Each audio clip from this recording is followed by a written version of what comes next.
Come make a mermaid fish scale cookie with me. To get started on this cookie, you're going to take, I'm using a gel food coloring bottle, just a small one that I have. You can use anything that is roughly this shape, and you're going to take an edible pen and just start drawing on your template for these fish scales. So I'm going about halfway onto the bottle, and then after I finish a line, I'm going to kind of match it up as best I can halfway between two scales and halfway up the bottle, and draw that half circle to create that kind of like teardrop scaly shape. And you're just going to keep repeating this as best as possible. If I were to do this again, what I would change is on my gel food coloring bottle, I would have taken a permanent marker and just drawn halfway on four sides of the bottle. And you might say, this is a circle, it doesn't have sides. But think about if you cut that bottle in half, where each line would fall, and if you cut it in half again, where each line would fall, so that I could better align where halfway point was on the bottle, so I know that each scale is going to be a uniform size, and where halfway was between the two scales, so I can better line it up with me and better line it up on the scales. But no matter how you draw this, if you use the end of a piping tip, if you find something else circular in your house that you're using, I would just recommend cleaning it off before you put it on a cookie, and then coming in with your edible pen so you can have this really great template to follow. It certainly makes decorating this cookie so much easier than if you were just freehanding it. This would look an absolute mess if I tried to freehand it. Another thing is if you have some of that edible glitter, it would be a great thing to top this cookie off with some edible glitter. Once you have all of your scales drawn on with your template, you're going to grab one of your four colors. All four colors are going to be used on this set, and you're going to keep repeating these steps for each color. So I'm coming in with the light blue, and I'm going to outline each fish scale that I eventually want to fill in with the light blue. And I'm going to do about 5 on this cookie. And as I'm going through, I don't want the same color to touch itself. So I don't want to put light blue directly next to light blue. I'm kind of going to go every other scale. And this is just so that our scales keep their dimension. Otherwise, they would easily blend into each other and they wouldn't have their shape, and you'd be like, what is that blob of a cookie? You could say that anyways. It is a cookie with fish scales on it, but we're not going to be mean about it.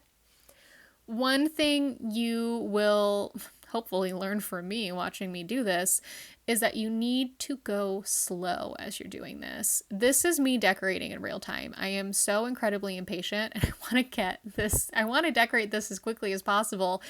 And that part always gets me. It's like going fine, and then I'm like, oh, I can totally rush it. And then the icing falls out of the bag all wonky because I tried to rush it, and it just doesn't work. So let your icing fall out of the bag. Don't try and pressure it, or it will start doing weird things, and just slowly guide it in the direction you want. If you can decorate curved shapes, you are so ahead of the game, because curved shapes are the hardest thing to decorate. Tons of cookiers hate decorating circle cookies in general because they're a hard shape to manage. So after you have everything outlined, and you might want to outline them like 2 or 3 times even. I kind of go over these shapes, I think at least twice for each one of these scales.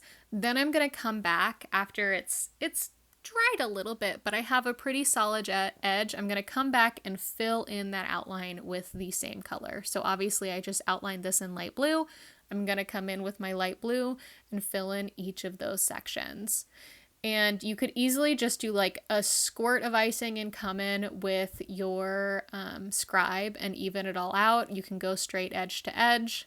I kind of do a little bit of a combo of both because I do like coming in with my scribe to make sure that that those lines aren't showing.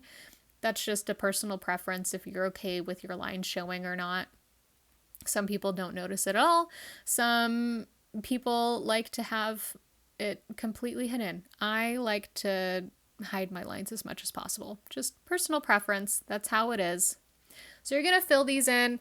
I had an issue where my fish scales, particularly this light blue, cratered a little bit as it dried. They kind of sunk into each other, and I think I might have filled them a little too quickly.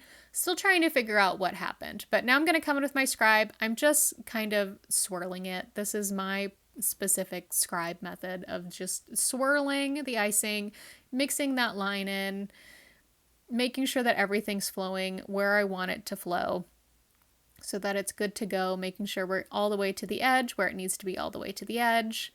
And as those lines kind of crusted up a little bit ahead of the inside, you can see I mixed those in. So after this dries a little bit, you can see it's matte compared to the glossiness of the purple icing. You're going to come in and do the next phase. And again, you're going to outline first. You don't want the outlines to be touching. So I don't want purple touching purple. I'm fine with purple touching blue because we let that blue dry a little bit. And I'm going to outline all of those and I'm going to fill it in. Now I have sped this up. This is about 3 times as fast, I believe. So you do not need to move this quickly. You should not expect yourself to move this quickly. This is sped up decorating, and honestly, it looks sped up. So please don't think this is how fast you should be decorating. And it doesn't matter how many of the scales you decide to do in any specific color, you just don't want the colors touching. And then after you do those outlines, you're going to come fill in those sections. And it also doesn't matter what order you're decorating in. If you want more blue or if you want more white, you could also do a whole cookie, just one singular color, allowing dry time in between. There's no right or wrong way to make a fish scale cookie. After you let the purple dry a little bit, you can see it's mattified a little bit. It's not as shiny. It's crusted over on that icing. You're going to come in with your next color. So for me, that was dark blue. One thing I did differently for the purple and the light blue that I'm doing differently with the dark blue and the white, which I will do after this, is I don't outline my scales first, and I wish I had done that. I only outlined the free edges there where there wasn't a part decorated, but anywhere where there is a scale already decorated, I'm like, oh, the line's there. I don't need to spend time doing that. And I wish I had. I think it just would have created a very ever so slightly more defined fish scale. In the end, we're making cookies, so it's just not that serious. But once you've added your next color, for me that's the dark blue, and I let it dry a little bit, mattified, crusted over, so many terms for the same thing. I'm going to come in with my final color and just fill in the rest of these fish scales. So for me, that is white. I'm doing a pretty messy job of it, but that's okay because I'm going to come in with my scribe and get all of that icing exactly where it needs to be so that my fish scales look complete. And there's our mermaid fish scale cookie. This is part of the full Under the Sea cookie set that has 4 cookies in total. You have a jellyfish, you have an octopus tentacle, you have a starfish, and our fish scales. I hope you give them a try.